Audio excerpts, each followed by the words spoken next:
Hello everyone, welcome to my channel Vanshan lovers. तो कैसे हो आप सब? मैं उम्मीद करती हूँ कि आप सब बहुत अच्छे होंगे। तो चलिए आज मैं आपके साथ वंशन फैन फिक्शन इनोसेंट लवर का नेक्स्ट पार्ट शेयर करने वाली हूँ। इससे पहले चैनल पे नए आए हैं तो प्लीज़ चैनल को सब्सक्राइब, और वीडियो पसंद आती है तो वीडियो को लाइक भी ज़रूर कर दीजिएगा। तो चलिए आज का पार्ट हम शुरू करते हैं।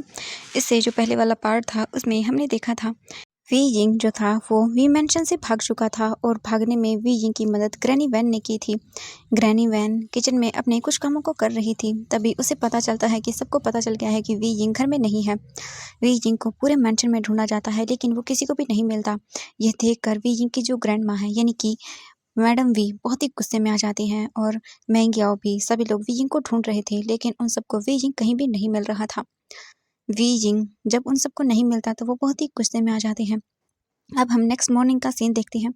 वी जिंग उठता है और वो चारों तरफ देखता है। वी जिंग देखकर सोचता है कि हाँ, वो अब अपने घर पे नहीं है और ये घर तो बहुत ही डिफरेंट है। आज वी जिंग को बहुत ही अच्छा फील हो रहा था। वी जिंग उठता है और रूम को इधर उधर देखता है। ये रूम ज़्यादा बड़ा नहीं था, एक छोटा सा ही रूम था लेकिन बहुत ही अच्छा था। कल वी जिंग ने चीज़ों को अच्छे से नहीं देखा था लेकिन आज वी जिंग पूरे रूम को देख रहा था। वी जिंग रूम को देखकर बहुत खुश होता है और वी जिंग फिर अपने टैडी को लेता है और उठ जाता है। तभी वी जिंग के रूम के बाहर नॉक होता है। वी जिंग देखता है तो बाहर से जियांग यानली की आवाज़ आती है। जियांग यानली बोलती है, वी क्या तुम उठ गए हो? वी जिंग हाँ मैं बोलता है। तभी जियांग यानली डोर को ओपन करती हैं और वो अंदर आती हैं। वी जिंग के पास आती हैं और बोलती है, वी तुम उठ गए ना? वी जिंग बोलता है, हाँ शिजे मैं उठ गया हूँ। जियांग यानली बोलती है, वेरी गुड, जाओ जल्दी से फ्रेश हो जाओ, उसके बाद हम सब बाहर ब्रेकफास्ट करेंगे, ठीक है? वी जिंग बोलता है, ओके शिजे। इसके बाद वी जिंग जाता है और फ्रेश हो जाता है।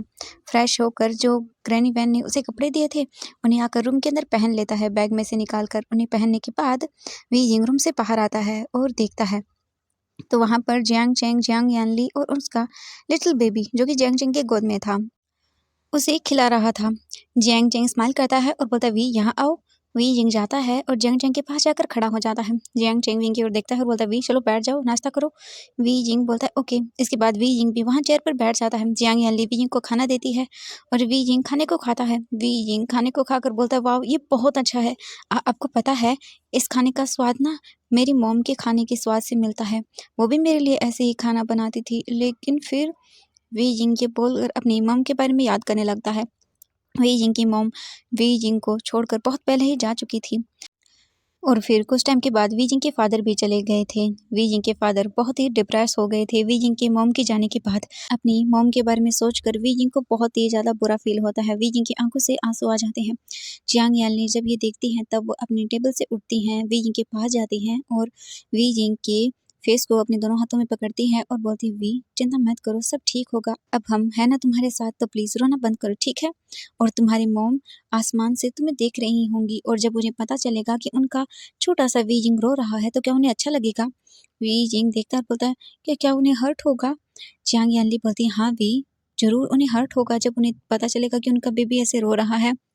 वी जिंग जब ये सुनता है तो बोलता है, नहीं शिजे मैं नहीं रोऊंगा, अगर मेरी मम्मा को हर्ट होगा तो मैं बिल्कुल नहीं रोऊंगा। ये देखकर जियांग यानली स्माइल करती हैं और फिर जियांग यानली अपने हाथों से वी जिंग को खाना खिलाती है। वी जिंग जियांग यानली के हाथों से खाना खाता है और वी जिंग को बहुत अच्छा लगता है। वी जिंग को ऐसा लग रहा था कि जैसे बरसों बाद उसकी फैमिली पूरी हो रही हो, उसे खुशी हो रही थी। वी मेंशन में वी के साथ कभी ऐसा नहीं हुआ। वी जिंग को उसके रूम में ही खाना दिया जाता था, कभी उसने अपनी फैमिली के साथ बैठकर खाना खाया ही नहीं। और वी जिंग फैमिली बोलता भी तो किसे, वी जिंग की ग्रैंड माँ थी यानी कि मैडम वी, वो तो सिर्फ दिखावे के नाम पर ही वी जिंग की केयर करती थी। और दूसरा वी जिंग का बड़ा भाई मैंग याओ जो कि बहुत ही घटिया इंसान है, उसने कभी वी जिंग की केयर नहीं की। उसने तो बस वी जिंग को बहुत ही मारा है, बहुत बार, और उन्होंने तो कोई कसर नहीं छोड़ी वी जिंग को पागल बनाने में। और आज उन्हीं के कारण वी जिंग इस हालत में है, एक बच्चे की तरह बिहेव करता है वो। ये सब उन सब का किया धरा था लेकिन शायद वी जिंग ये सब जानता भी नहीं है। जियांग यानली, जियांग चेंग दोनों ही वी जिंग को देख रहे थे ऐसे, और वो दोनों खुश थे वी जिंग के लिए कि थोड़ा ही सही लेकिन वी जिंग खुश तो हो रहा है। वो सभी ऐसे ही अपना ब्रेकफास्ट कर लेते हैं। ब्रेकफास्ट कर लेने के बाद वी जिंग अपने मन में सोचता है कि मुझे इन्हें बोलना चाहिए कि मुझे मुझे गग्गा से मिलना है। ग्रैनी वैन ने कहा था कि ये मुझे मेरी गग्गा से मिलवाएंगे। वी जिंग ये सोचता है और फिर चैंग की ओर देखता है और बोलता है, चैंगा मुझे मुझे मेरे गगा से मिलना है, आप मिलवा देंगे क्या? जियांग चैंग जब ये सुनता है तब वो वी यिंग की ओर देखता है और बोलता है, वी यिंग तुम्हारे गगा? हाँ, मैं उन्हें से तुमको मिलवा तो दूँगा, लेकिन तुम्हें थोड़ा वेट करना होगा क्योंकि तुम्हारे गगा अभी बहुत बिज़ी हैं। वो अपनी फैमिली के पास गए हुए हैं। जब वो आएँगे तब मैं उन्हें बोल दूँगा कि उनका वी यिंग उन्हें बहुत याद कर रहा था। वी यिंग जब ये सुनता है तो वो बोलता है, सच में गगा आप मेरी बात करवाएँगे ना मेरे गगा से? जियांग चैंग बोलता है, हाँ वी पक्का, मैं तुम्हारी बात करवाऊँगा उससे। वी यिंग ये सुनकर खुश हो जाता है। जियांग यांली भी ये देख रही थी और वो बोलती हैं, चैंग क्या हुआ? ये गगा कौन है? जियांग चैंग बोलता है, शिजे आपको शायद नहीं पता होगा, ये विंग के गगा हैं जिन्होंने वी यिंग का ख्याल रखा था बहुत ज़्यादा, इसीलिए वी यिंग चाहता है कि वो उनसे मिले। जियांग यांली बोलती है, ओह अच्छा ठीक है, कोई बात नहीं चैंग, मुझे कुछ काम से बाहर जाना है, तुम विंग का अच्छे से ख्याल रखना, ठीक है? जियांग चैंग बोलता है, लेकिन सिजे मुझे भी मेरे वर्क पर जाना था। जियांग यांली बोलती है, ओह हाँ शियन, मैं तो भूल ही गई थी चैंग कि तुम्हें जाना था, अब हम क्या करें? वी यिंग बोलता है, कोई बात नहीं, आप जा सकते हैं, मैं अकेला ठीक हूँ, यहाँ रह जाऊँगा, मुझे कोई प्रॉब्लम नहीं है। जियांग यांली ये सुनती हैं और बोलती है, नहीं वी हम तुम्हें अकेला नहीं छोड़ सकते हैं। वी यिंग बोलता है, कोई बात नहीं, आप जा सकते हो, मैं रह जाऊँगा, वैसे भी मैं वहाँ पर अकेला ही रहता था एक रूम में बंद। जियांग यांली ये सुनती हैं तब उसे भी बहुत बुरा लगता है क्योंकि वो जानती हैं कि वी यिंग वहाँ पर किस कंडीशन में रहता था। जियांग यांली बोलती हैं, ठीक है चैंग, तुम भी अपने काम पर जा सकते हो और मैं जल्दी ही आ जाऊँगी, मुझे इतना ज़्यादा कुछ काम नहीं है, बस मुझे अब कुछ चीज़ें लेकर आनी है। जियांग चैंग बोलता है, ओके जीजे। इसके बाद जियांग यांली और जियांग चैंग रेडी होते हैं। वी यिंग वहीं सोफे पर बैठा हुआ था। जियांग यांली विंग के पास आती हैं और बोलती है, वी यिंग मैंने तुम्हारे लिए एक्स्ट्रा खाना फ्रिज में रख दिया है, तुम्हें भूख लगे तो किचन में जाकर ले लेना, ठीक है? और यहीं पर रहना आराम से, ठीक है? और कोई भी आए डोर बिल्कुल भी ओपन मत करना, ठीक है? वी यिंग बोलता है, ओके।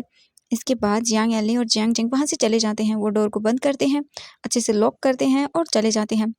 जाने से पहले चैंग ने वी यिंग को फ़ोन दिया था और उसे बताया भी था कि उसे कैसे जियांग चैंग को कॉल करना है। अगर कोई प्रॉब्लम हो, अगर घर पे कोई आए तो उसे सबसे पहले उन्हें फ़ोन करना है और उन्हें बताना है कि बाहर डोरबेल बज रही है। और वी यिंग ने कॉल करना भी सीख लिया था। हालाँकि उसे चीज़ों के बारे में नहीं पता, लेकिन हाँ, चैंग ने उसे मतलब डायरेक्टली कॉल करना बताया था। तो वी यिंग ये देखकर बहुत ही सरप्राइज़ था और बहुत ही खुश भी था क्योंकि उसने कभी भी ऐसे फ़ोन को हाथ में नहीं लिया और ऐसी चीज़ें तो बिल्कुल भी नहीं की थी, इसीलिए वो खुश था।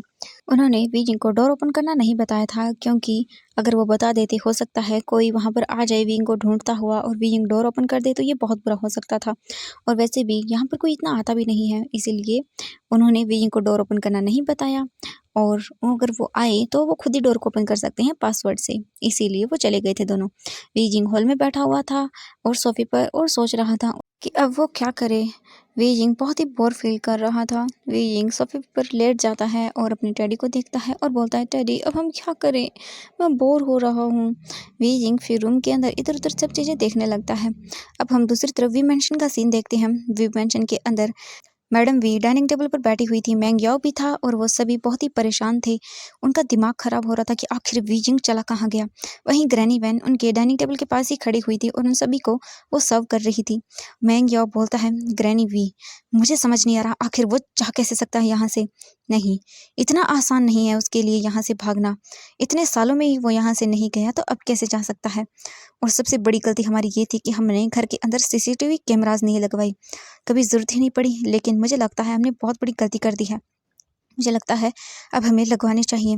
और उस वी जिंग को एक बार मेरे हाथ आ जाने दो, उसे तो मैं जान से ही मार डालूंगा। जैसे ही मैंग याओ ये बोलता है, ग्रैनी वैन के हाथों से चम्मच नीचे गिर जाती है। मैंग याओ घूर कर ग्रैनी वैन की ओर देखता है और बोलता है, आपको क्या हुआ है हाँ? ग्रैनी वैन बोलती, नहीं यंग मास्टर, कुछ भी नहीं। ये बोलकर वो जल्दी से उस चम्मच को उठा लेती हैं। मैडम वी जब ये सुनती हैं तब वो घूर कर मैंग याओ को देखती हैं और बोलती हैं, याओ ये तुम क्या बोल रही हो, वो तुम्हारा भाई है, भूलो मत। मैंग याओ जब ये सुनता है तब वो रियलाइज़ करता है कि उसने क्या बोल दिया। वो अपनी आइज़ को बंद करता है और बोलता है, सॉरी ग्रैंड माँ, मैंने बस गुस्से में बोल दिया था, आई एम सॉरी, मैं ऐसा कुछ भी नहीं करने वाला। मैंग याओ को देखने के बाद ग्रैनी भी बोलती है, वेरी गुड, अगर दोबारा तुमने ऐसा किया तो देख लेना तुम। मैंग याओ बोलता है, जी ग्रैंडमा, मैं ऐसा कुछ भी नहीं करूँगा और आप चिंता मत करिए, वी जिंग को तो मैं ढूंढ लूँगा। ये बोलकर वो अपना खाना खाने लगता है। वहीं दूसरी तरफ ग्रैनी वैन जो वहाँ पर खड़ी हुई थी वो मैंग याओ की ओर देखती हैं और फिर वी की ग्रैंड माँ की ओर देखती हैं और सोचती हैं वो आपको कभी नहीं मिलेगा। अब तो मैं बहुत अच्छे से जानती हूँ कि आप लोग उसे मार डालना चाहते हो। नहीं, अब मैं उसे कभी आप लोगों के पास नहीं लेकर आऊँगी, चाहे मुझे अपनी ही जान क्यों ना देनी पड़ जाए अब तो। ये बोलकर वो वहाँ पर खड़ी रहती है। अब हम देखते हैं लैन मैंशन का सीन। लैन वांगजी और उसकी पूरी फैमिली यानी कि लैन सेचेन और उनकी वाइफ और उनका बेटा वहीं पर डाइनिंग टेबल पर बैठे हुए थे और वो खाना खा रहे थे। वांगजी भी खाना खा रहा था लेकिन वो अपने कहीं ख्यालों में गुम था। लैन सेचेन जब ये देखते हैं तो वो बोलते हैं, वांगजी क्या हुआ है, तुम अच्छे से खाना क्यों नहीं खा रहे हो? वांगजी अपने गगे की ओर देखता है और बोलता है, गगा नहीं, मैं ठीक हूँ, कुछ भी नहीं हुआ है। लायन सेचेन बोलते हैं, ओके वांगजी ठीक है। इसके बाद वो खाना खाते हैं। लायन सेचेन बोलते हैं, वांगजी मैं ऑफिस जा रहा हूँ, ठीक है। वांगजी बोलता है, ओके गगा ठीक है, और मुझे भी कुछ काम है तो मुझे भी बाहर जाना है। लायन सेचेन बोलते हैं, ठीक है जाओ, लेकिन इवनिंग को घर आ जाना। लायन सेचेन ऐसा बोलकर वहां से चले जाते हैं। वांगजी सोफे पर आकर बैठ जाता है, अपना लैपटॉप लेता है और उसमें से काफ़ी चीज़ें देखता है। फिर वो एक मैसेज वी जिंग की जो ग्रैंड माँ है उन्हें भेज देता है। वहीं दूसरी तरफ हम ग्रैनी वी को देखते हैं जो अपने रूम में थी, तभी उनका फ़ोन वाइब्रेट होता है। वो अपना फ़ोन चेक करती हैं और देखती हैं तो उसमें उन्हें एक अननोन नंबर से मैसेज आया था जिससे उन्हें वो वीडियो आई थी। वो देखती हैं और फ़ोन को फिर वो फेंक देती हैं, नीचे अपने बेड पर फेंकती हैं और बोलती हैं, हाँ, क्या करूँ मैं इसका, मुझे समझ नहीं आ रहा आखिरकार। फिर वो कुछ भी नहीं कर सकती हैं। फिर वो अच्छे से अपना बैग लेती हैं, रेडी होती हैं और वो मैंग याओ को बता देती हैं कि वो बाहर जा रही हैं। ये बोलकर वो वहाँ से निकल जाती हैं। दूसरी तरफ वांग जी को देखते हैं। वांग जी ये देखकर स्माइल करता है क्योंकि उनकी ओर से रिप्लाई आ गया था कि वो आ रही हैं। वांग जी स्माइल करता है और फिर वो जल्दी से वहाँ से उठता है, अपने फ़ोन को देखता है और उसे लेकर वो वहाँ से निकल जाता है। अब हम देखते हैं 3 घंटे का सीन। अब हमें एक बहुत ही डार्क एरिया दिखाया जाता है, यानी कि वहाँ पर कुछ कंस्ट्रक्शन वर्क चल रहा था, यानी चल नहीं रहा था, बंद था। वहाँ पर कोई नहीं था और एक बहुत बड़ी सी बिल्डिंग थी। वहाँ पर एक कार आकर रुकती है जो कि पूरी ब्लैक अटायर में थी। उसमें से वही वी की ग्रैंड माँ मैडम वी निकलती हैं। उन्होंने अपने फेस मास्क से ढका हुआ था और वो चलते हुए उस बड़ी सी बिल्डिंग के अंदर चली जाती हैं जहाँ पर कंस्ट्रक्शन वर्क रुका हुआ था। वो चलती जाती हैं, तभी उन्हें वहाँ पर एक बोर्ड मिलता है जिसमें लिखा हुआ था यहाँ से राइट, और वो ऐसा ही करती हैं। फिर वो एक बहुत ही ऊपर फ्लोर पर चली जाती हैं और इधर उधर देखती हैं और बोलती हैं, तुम बाहर निकल के आओ, मैं यहाँ आ चुकी हूँ। 5 मिनट तक वो वहीं पर खड़ी रहती हैं, तब उन्हें एक वॉइस आती है, वेरी गुड, आप यहाँ आ चुकी हैं। वो वॉइस बहुत ही डिफरेंट थी, यानी कि बदल के वांग जी ने बात किया था। वांग जी आता है वहाँ पर। वांग जी ने अपने पूरे फेस को कवर किया हुआ था, उसकी सिर्फ आंखें ही दिख रही थी। मैडम वी उसे देखती हैं और बोलती हैं, तुम कौन हो? वांग जी हंसता है और बोलता है, मैं कौन हूँ ये आप जानकर क्या करेंगी? आपके लिए तो सही यही होगा कि जब मैं बोला हूँ चुपचाप उन पेपर्स पर साइन कर दीजिए जहाँ पर मैं बोलूँ वहाँ पर। मैडम वी बोलती है, ऐसे मैं कैसे साइन कर सकती हूँ? वांग जी बोलता है, अच्छा ठीक है, मत करिए साइन, तो मैं लगता है मुझे पोस्ट कर ही देना चाहिए। वांग जी फिर अपना फ़ोन निकालता है और बोला, हेलो, उस वीडियो को पोस्ट कर दो। ये सुनते ही मैडम वी के तो मानो पैरों से ज़मीन ही निकल जाती है। वो बोलती, नहीं रुको, ठीक है, मैं साइन करती हूँ, कहाँ करना है मुझे बताओ। वांग जी एक डबल स्माइल देता है और बोलता, वेरी गुड। फिर वांग जी पेपर्स को लेकर आता है। उन्हें मतलब पेपर्स को ढक के रखा था, सिर्फ उतनी ही जगह वांग जी ने खुली रखी थी जहाँ पर वो साइन इन कर सके। वहाँ पर एक पर्सन जल्दी से एक टेबल लेकर आता है। वांग जी उस पेपर को रखता है और बोलता है, चुपचाप यहाँ आइए और कोई भी चालाकी मत करिएगा। अगर आपने कोई चालाकी की तो मुझे 1 मिनट नहीं लगेगा इस वीडियो को पोस्ट करने के अंदर, समझ आया? जल्दी से जाती हैं ग्रैनी भी और उस पेपर को देखती हैं और बोलती हैं, इसमें क्या लिखा हुआ है? वांग जी बोलता है, ये आपको बहुत जल्द पता चल जाएगा, लेकिन फिलहाल आपके लिए अच्छा यही होगा कि आप चुपचाप इस पर साइन कर दें। ग्रैनी वी के पास कोई ऑप्शन नहीं था और उन्हें सिग्नेचर करने पड़ते हैं। वो सिग्नेचर कर देती हैं। वांग जी पेपर्स को देखता है और फिर बोलता है, वाह वेरी गुड, बहुत अच्छी बात है। फिर वो एक डबल स्माइल देता है। उसके बाद बोलता है, ओके, बाकी की चीज़ें भी मुझे चाहिए, लेकिन मैंने पता किया है कि आपके नाम तो वो चीज़ें हैं ही नहीं। पर मैं क्या करूँ? ठीक है, आपके पास वो चीज़ें नहीं हैं, लेकिन मुझे चीज़ें चाहिए। मुझे ये बताइए, आपका ग्रैंडसन वी यिंग कहाँ है? आपकी कंपनी का सीईओ, मुझे उसके भी सिग्नेचर चाहिए थे। और मैं ये कैसे भूल गया, वो सीईओ है ही नहीं, वो तो बस नाम का है ना। उसके नाम पर तो जाने कैसे जायदाद हो गई होंगी।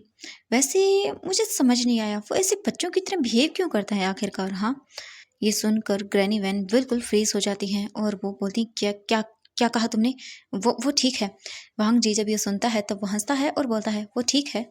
मुझे तो वो ऐसा बिल्कुल भी नहीं लगा। नहीं, वो ठीक कैसे हो सकता है? चलो कोई बात नहीं, ये आपका फैमिली मैटर है, मैं इसमें कुछ भी नहीं कर सकता हूँ, लेकिन मुझे उसके सिग्नेचर चाहिए। मुझे हर एक वो चीज़ चाहिए जो आपसे बिलोंग करती है। और इतनी ईज़िली मत सोचिएगा कि मैंने आपको जान दिया है। नहीं, मैं बिल्कुल आपको जाने नहीं दूँगा। ये तो शुरुआत है। देखिए, मैं आपके साथ धीरे-धीरे करता क्या हूँ। आप चिंता मत करिए। आपके जितने इल्लीगल वर्क हैं, उनको भी मैं सबके सामने लेकर आऊँगा। और क्या कहा था? हाँ, आपका वो बड़ा बेटा जिसका नाम क्या है? मो मो मैंग्याओ, उसको भी मैं अच्छे से बताऊँगा। हाँ, उसके नाम पर भी काफ़ी सारी चीज़ें हैं। मुझे वो भी चाहिए। क्या करूँ मैं? चलिए, ये पेपर लीजिए, इनमें जो लिखा हुआ है अच्छे से रीड कर लीजिएगा और इन पर सिग्नेचर चाहिए मुझे कल तक, वरना सोचिएगा आपकी बर्बादी शुरू। और सिर्फ ये मत सोचिएगा कि मेरे पास आपकी ओनली वीडियो ही है वो आपके ग्रैंडसन की, मेरे पास आपके इनलीगल वर्क भी हैं, उनकी सबूत भी हैं मेरे पास, तो मैं उन्हें भी पोस्ट कर सकता हूँ।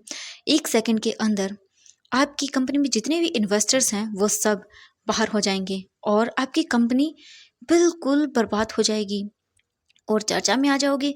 आप एक-एक पैसों के लिए तड़पोगे। बहुत मज़ा आता है मुझे ये सब करने में। ग्रैनी वी देखती हैं और बोलती हैं, ये तुम क्या कर रहे हो ऐसा? हमने क्या बिगाड़ा है तुम्हारा? प्लीज़ ऐसा मत करो। वांग जी स्माइल करता है और उनकी ओर देखता है और बोलता है, मैं ऐसा क्यों कर रहा हूँ? आपने भी कुछ ऐसा ही किया था ना एक पर्सन के साथ? शायद आपको याद नहीं। उनके 2 बेटे भी थे। आपको तो ये भी याद नहीं होगा। आपने उन्हें मरने के लिए छोड़ दिया था, है ना? आपने उनका घर तक जला दिया था, है ना? उनकी उनकी गलती क्या थी? ये बोलकर वांग जी इमोशनल हो जाता है और उसकी आंखें भर जाती हैं आंसुओं से। वांग जी अपने फिस्ट को टर्न कर लेता है, किसी भी तरह से अपने आप को कंट्रोल करता है और फिर अपने आंसुओं को वाइप करता है और पीछे मुड़कर फिर मैडम वी की ओर देखता है और बोलता है, चलो जो हो गया वो जाने दो। अब जो होगा वो आप देखिएगा। एक-एक करके मैं आप सबको बर्बाद कर दूंगा। मैडम वी मतलब उन्हें समझ नहीं आता कि आखिरकार हुआ क्या है। मैडम वी बोलती है, कौन हो तुम? वांग जी डेविल स्माइल देता है और बोलता है, मैं कौन हूँ? बहुत जल्दी आपको पता चल जाएगा, बस कल तक का वेट कीजिएगा। ये बोलकर वांग जी वहां से जाने लगता है। तभी अचानक से एक गन फायरिंग की आवाज़ होती है और सीधा एक बुलेट वांग जी के शोल्डर में लग जाती है। वांग जी अगर थोड़ा सा पीछे और होता तो वो बुलेट सीधा वांग जी के चेस्ट में लगती और वांग जी वहीं पर मर सकता था। लेकिन ऐसा नहीं हुआ। वो बुलेट वांग जी के शोल्डर में लगी। वांग जी नहीं नीचे फ्लोर पर गिर जाता है। वांग जी के जो गार्ड्स थे वो जल्दी से आते हैं और बोलते हैं बॉस, और वो अपने गन्स को आगे कर लेते हैं। तभी वहाँ पर मैडम वी के पीछे 3 से 4 बॉडीगार्ड्स आ जाते हैं और उनके हाथ में भी गन्स थी। मैडम वी हंसती है और बोलती हैं, तुम्हें क्या लगा तुम इतनी आसानी से ये पेपर्स यहाँ से लेकर चले जाओगे? तुम्हें क्या लगा मैं इतनी बेवकूफ़ हूँ? और तुम कौन हो ये तो मैं अभी पता लगाती हूँ। ये बोलकर मैडम वी आगे बढ़ने लगती हैं। तभी वहाँ पर और भी गार्ड्स आ जाते हैं और वो जितने भी गार्ड्स मैडम वी के थे उन पर गन फायरिंग करते हैं। तभी वहाँ पर बहुत सारे गार्ड और भी आते हैं, वांग जी के भी थे, मैडम वी के भी थे, लेकिन वांग जी को संभालना उनकी पहली प्रायोरिटी थी। वो गार्ड्स वांग जी को डिफेंड करने लगते हैं और उनमें से 2 गार्ड वांग जी को वहाँ से लेकर जाने लगते हैं। गन की गोली लगने की वजह से वांग जी बहुत ही पेन में था और वो वहीं पर बेहोश हो जाता है। वांग जी के गार्ड्स वांग जी को वहाँ से लेकर चले जाते हैं और उन फाइल्स वगैरह सब कुछ भी। मैडम वी वहीं पर गुस्से में देखती रह जाती हैं और वहाँ से मैडम वी को भी जो उनके गार्ड्स थे वो लेकर चले जाते हैं। मैडम वी गुस्से में बोलती है, नहीं ऐसा नहीं हो सकता, सब खराब हो गया, सब बर्बाद हो गया, अब मैं क्या करूँ, मैं क्या करूँ? वो कुछ भी समझ नहीं पा रही थी। मैडम वी गुस्से से वापस अपने घर चले जाते हैं। वहीं दूसरी तरफ वांग जी को वो गार्ड्स हॉस्पिटल लेके चले जाते हैं। वांग जी को हॉस्पिटल लाया जाता है और उसकी फैमिली को भी इन्फॉर्म कर दिया जाता है। वांग जी के गार्ड्स ने इन्फॉर्म कर दिया था। लैंस एजेंट ऑफिस में थे और जब उन्हें वांग जी के गार्ड्स का कॉल आता है तब लैंस एजेंट घबरा जाते हैं और वो जल्दी से वहीं से अपने हॉस्पिटल के लिए निकल जाते हैं। वांग जी को हॉस्पिटल लेके आने के बाद वो उसे ऑपरेशन थिएटर में ले जाते हैं। डॉक्टर्स वांग जी का ऑपरेशन कर रहे थे। लगभग 15 मिनट के बाद ही वांग जी का ब्रदर लैंस एजेंट वहाँ आ चुका था और वो रूम के ऑपरेशन थिएटर के बाहर खड़ा हुआ था और वो बहुत ही घबराया हुआ था। वैन किंग को भी लैंस एजेंट ने बता दिया था। वैन किंग भी वहाँ पर आ जाती है और वो भी लैंस एजेंट को संभालने लगती है। लैंस एजेंट बोलते हैं, वैन किंग ये क्या हो गया वांग जी के साथ, ये सब कैसे हो गया? वांग जी गुस्से में उस गार्ड की ओर देखता है और बोलता है, ये सब कैसे हुआ? वो गार्ड अपने सिर को नीचे करता है और बोलता है, सर आई एम सॉरी, हम आपको नहीं बता सकते हैं। लैंस एजेंट गुस्से में देखते हैं और बोलते हैं, मैंने कहा बताओ मुझे। वो गार्ड ऐसे लैंस एजेंट को देखकर डर जाता है और फिर वो सब चीज़ें लैंस एजेंट को बता देता है कि वो एक चीज़ पर साइन करवाने के लिए डॉक्यूमेंट्स पर वहाँ गए हुए थे और उस ओल्ड लेडी ने उन पर गन फायरिंग करवा दी और जिस वजह से उन्हें गोली लग गई। ये सुनकर लैंस एजेंट को बहुत ही गुस्सा आता है और वो बोलता है, नहीं, मैं अब वांग जी को नहीं खो सकता हूँ। बहुत हो गया, उस औरत ने बहुत बर्बाद कर दिया हमें, अब नहीं। मैं अपने ब्रदर से बोलता था कि नहीं, उसे इन सब चीज़ों में नहीं जाना चाहिए, लेकिन अब मैं खुद चाहता हूँ कि वांग जी उन्हें सजा दे, क्योंकि मेरे पास सिर्फ वांग जी ही रह गया है। अब मैं उसे नहीं खोना चाहता हूँ। मैंने मेरे माता पिता को खो दिया, मेरे अंकल को खो दिया, बहुत ही मुश्किल से वो बच पाए थे, वो भी कोमा में है। नहीं, मैं ऐसा नहीं कर सकता हूँ।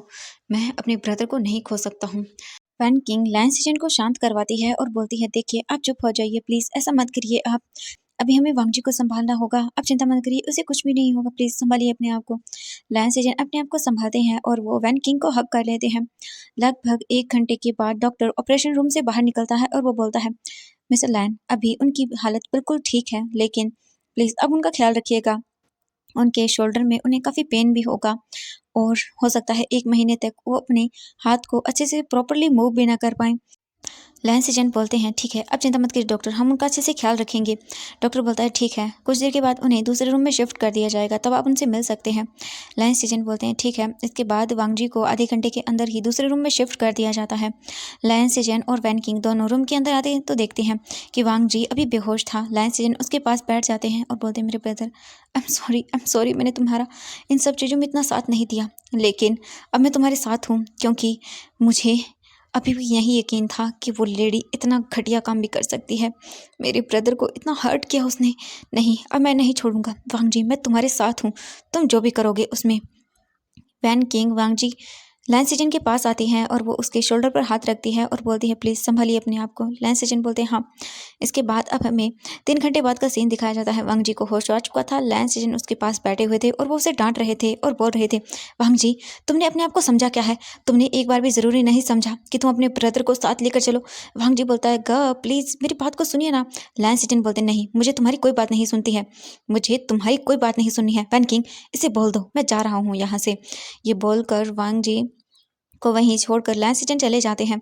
वैन किंग वहीं पर खड़ी रहती हैं। वो वांग जी की ओर देखती हैं और बोलती है, वांग जी चिंता मत करो, तुम्हारे घर अभी मतलब बहुत ही ज़्यादा परेशान हैं, मैं उन्हें मना कर लेकर आती हूँ। वांग जी बोलता है, थैंक यू, प्लीज़ आप उन्हें मनाइए ना, उन्हें समझाइए ना, मैंने जो किया था वो।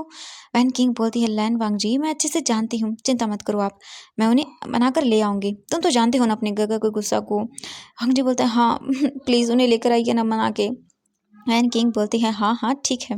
इसके बाद वांग जी बैठ जाता है। डॉक्टर आते हैं और वो वांग जी को चेक करते हैं, उन्हें मेडिसिन देते हैं और वांग जी फिर से वहीं पर रहा था। अब हमें कुछ घंटे बाद का सीन दिखाया जाता है।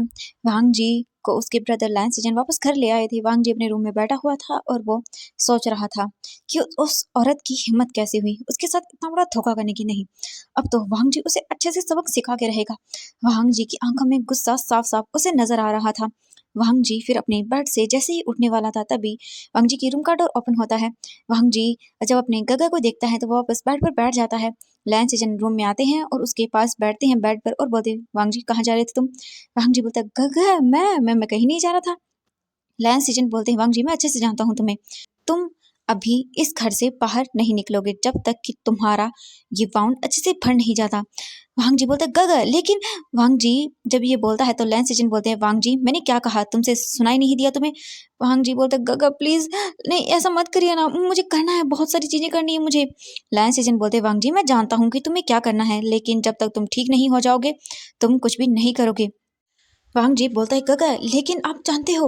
लैंस एजेंट बोलता है, वांग जी मैं अच्छे से जानता हूँ, तो मेरी बात मानो और चिंता मत करो, इस बार मैं भी तुम्हारे साथ हूँ। वांग जी जब ये सुनता है तब वो हैप्पी हो जाता है और बोलता है, सच में गगा? लैंस एजेंट बोलते हैं, हाँ बिल्कुल वांग जी, अभी तक मैं तुम्हारे साथ जरूर था लेकिन मैं कुछ भी नहीं कर रहा था, लेकिन जब वो औरत मेरे ब्रदर को भी मुझसे छीनने की कोशिश करेगी तो मैं उसे छोड़ूंगा नहीं। वांग जी तुम जो करोगे मैं तुम्हारा साथ दूंगा, लेकिन प्लीज़ तुम तब तक शांत रहो जब तक तुम्हारा वाउंड पूरा नहीं भर जाता। वांग जी बोलता है, ठीक है गगा मैं कुछ नहीं करूंगा। लैंस एजेंट बोलते हैं, वेरी गुड वांग जी, अब तुम आराम करो, ये तुम जल्दी सूप पे लेना, ठीक है? वांग जी बोलता है, ठीक है गगा। तो एवरीवन आज के लिए बस इतना ही, मिलते हैं नेक्स्ट पार्ट में। Bye bye everyone.